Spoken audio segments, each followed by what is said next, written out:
আজিকালি বহু কম বয়সতেই বহু লোকে চুলি পকাৰ সমস্যাৰ সন্মুখীন হয়। কিন্তু আপুনি জানেনে, ঘৰতে উপলব্ধ কিছুমান সামগ্ৰী ব্যৱহাৰ কৰি আপুনি আপোনাৰ চুলিকোছা কিচকিচিয়া কলা কৰি ৰাখিব পাৰে। চুলি পকা ঢাকিবলৈ অধিকাংশ লোকেই বজাৰত উপলব্ধ কিছুমান ৰং ব্যৱহাৰ কৰে।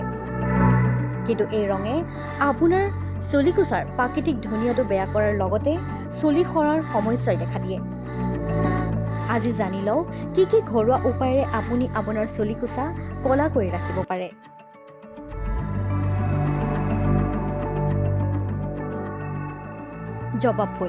জবা ফুল চুলিৰ বাবে অতি উপকাৰী। জবা ফুলে চুলি গজাত সহায় কৰাৰ লগতে চুলি সৰাৰ সমস্যাও হ্ৰাস কৰিবলৈ ব্যৱহাৰ কৰা হয়। ইয়াৰ বাবে আপুনি কেইটামান জবা ফুল ৰাতি পানীত তিয়াই থব। পিছদিনা ৰাতিপুৱা এই পানীৰে চুলি ধুব আৰু ইয়াক জেতুকা পাতৰ সৈতে মিহলি কৰিও আপুনি চুলিত প্ৰয়োগ কৰিব পাৰে। এনেদৰে কৰিলে আপোনাৰ চুলিকোছা কলা হৈ থাকিব।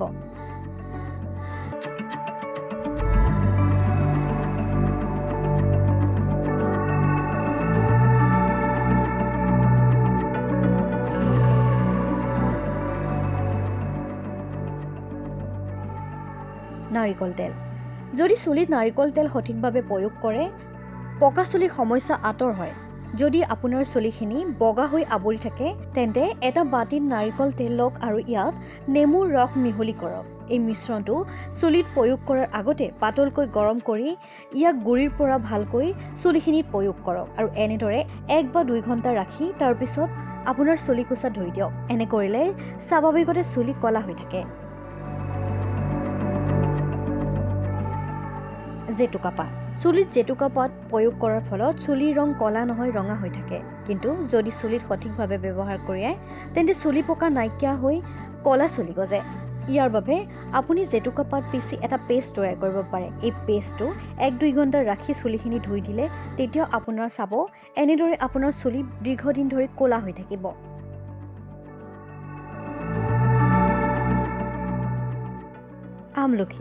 আমলখিৰ ৰস আৰু নাৰিকল তেল মিহলি কৰি পেষ্ট এটা বনাওক। এই পেষ্টটো চুলিত ভালকৈ লগাওক আৰু 1 ঘণ্টা সময় ৰাখি ধুই দিয়ক। সপ্তাহত এই মাস্কটো এবাৰ ব্যৱহাৰ কৰিলে চাব আপোনাৰ চুলিখিনি কিচকিচিয়া কলা হৈ থকাৰ লগতে আপোনাৰ চুলি সৰাৰ সমস্যাও দূৰ হ'ব। জেতুকা পাত। চুলিত জেতুকা পাত প্ৰয়োগ কৰাৰ ফলত চুলিৰ ৰং কলা নহয়, ৰঙা হৈ থাকে। কিন্তু যদি চুলিত সঠিকভাৱে ব্যৱহাৰ কৰে, তেন্তে চুলি পকা নাইকিয়া হৈ কলা চুলি গজে।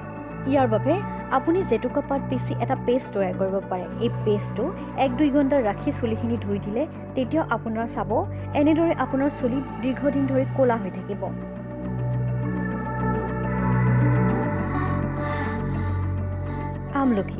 আমলখিৰ ৰস আৰু নাৰিকল তেল মিহলি কৰি পেষ্ট এটা বনাওক।